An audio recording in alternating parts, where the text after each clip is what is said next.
Just how hardcore can a hide-and-seek competition for the fighting nation be? 6. Expert hide-and-seek. Players will transform into masters of camouflage, hiding to the extreme, in an abandoned steel factory in the African desert.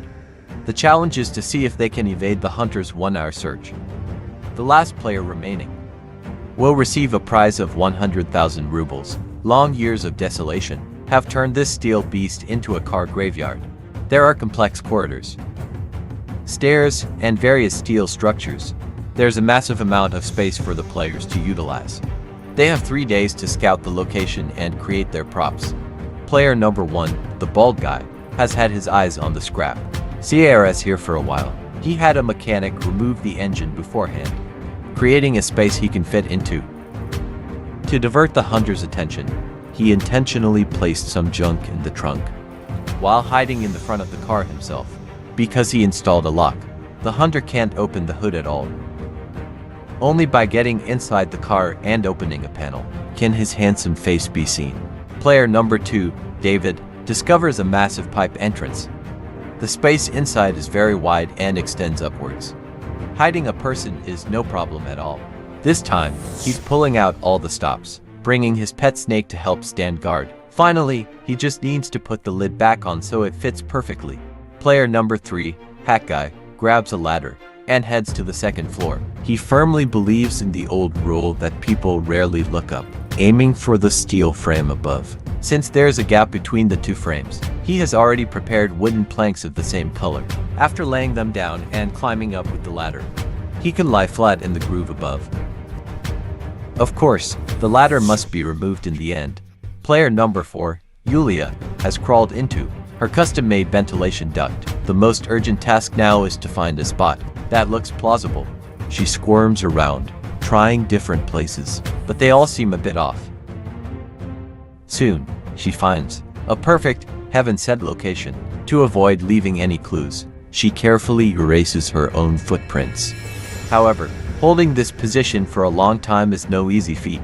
Player number 5, Mila, finds an inconspicuous ventilation opening, just big enough to accommodate her small frame.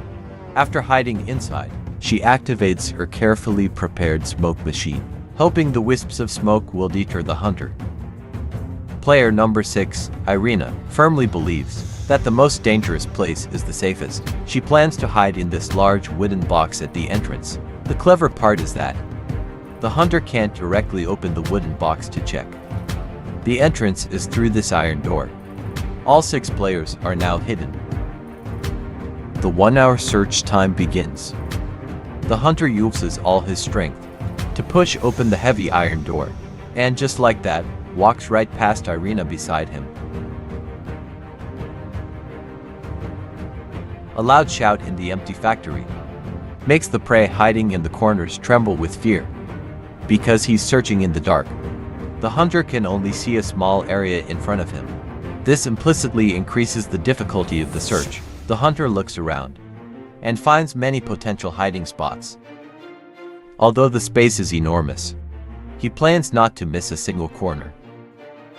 First, he heads to the bald guy's scrap car area. He believes that scrap cars are excellent hiding places. And indeed, he is quickly drawn to the pile of trash the bald guy left. But at first, he doesn't want to spend too much time sifting through garbage. He'll skip this spot for now. The bald guy inside the car breathes a sigh of relief. Seeing the ladder, the hunter heads straight for the 2nd floor. The steel equipment and structures here are very complex. The hunter decides to start with the small details, like observing the distribution of dust. Since it's been abandoned for a long time, the equipment here is covered in a thick layer of dust. As the saying goes, every contact leaves a trace. Anywhere that has been touched or walked on will show some sign. Fortunately, the players have also taken note of this, but Hat Guy's footprints are still discovered by the hunter. He follows the footprints, searching along the way. This 3rd floor platform is where Yulia's vent is, although she has already cleared the dust. Seeing this large pipe, the hunter decides to check it out. From the outside, nothing looks out of the ordinary, but as soon as he touches it, Yulia's cover is blown.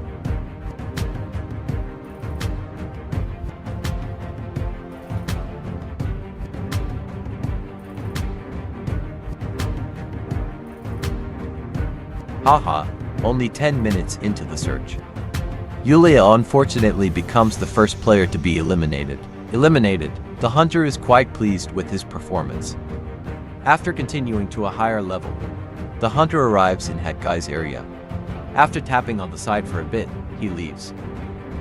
After all, Hat Guy had already removed the ladder. These large barrels look very suspicious. And the trash cans can't be overlooked either. It seems there's an underground passage here, but there doesn't appear to be anywhere to hide. The next second, he leaps up onto the steel frame. This map is also quite a test for the hunter.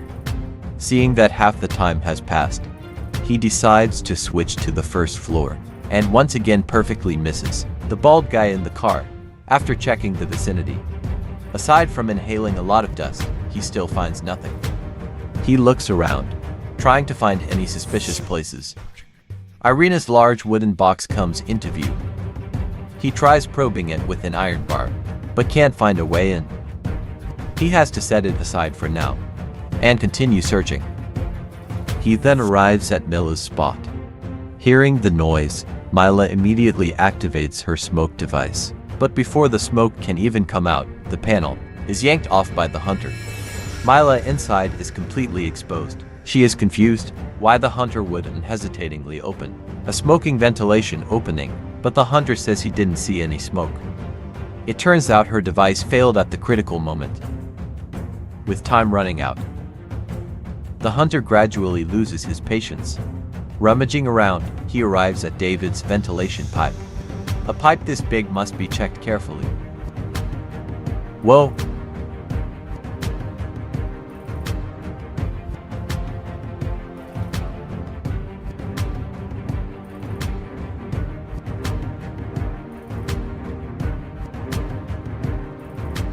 David's method worked perfectly.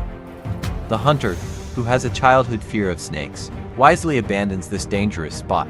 At this moment, David's smile is harder to suppress than an AK-47's recoil. There's too much equipment in this steel factory. The hunter is exhausted after searching for nearly 50 minutes. He goes outside to review his strategy, to see if he missed anything.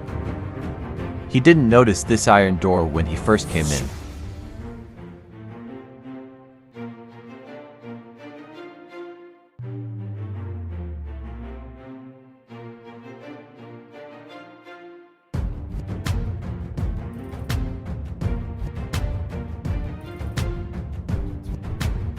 Only 5 minutes left. The hunter speeds up his search, finding only 3 people after all this time. You have to admit, these players really have some tricks up their sleeves. He hasn't checked this platform yet.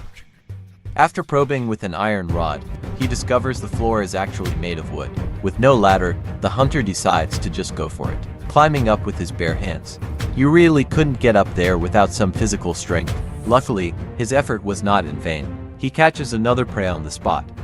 The 2 remaining prey. Will they be able to last until the end? The hunter remembers the garbage he didn't check at the beginning, and returns to the bald guy's area. After finding nothing in the garbage, he tries to open the car's hood. Although the bald guy had installed a lock, it was no match for the hunter's superhuman strength. He forcibly pries the hood open from the other side. The 5th prey is eliminated. But at this moment, the 1-hour search time is over. The final winner has emerged. After moving the little cute gatekeeper aside, the hunter finally musters the courage to climb into the pipe. Congratulations to David. Thanks to his pet, he successfully won the 100,000 prize money. The next match will take place in an abandoned summer camp. Stay tuned for more exciting content.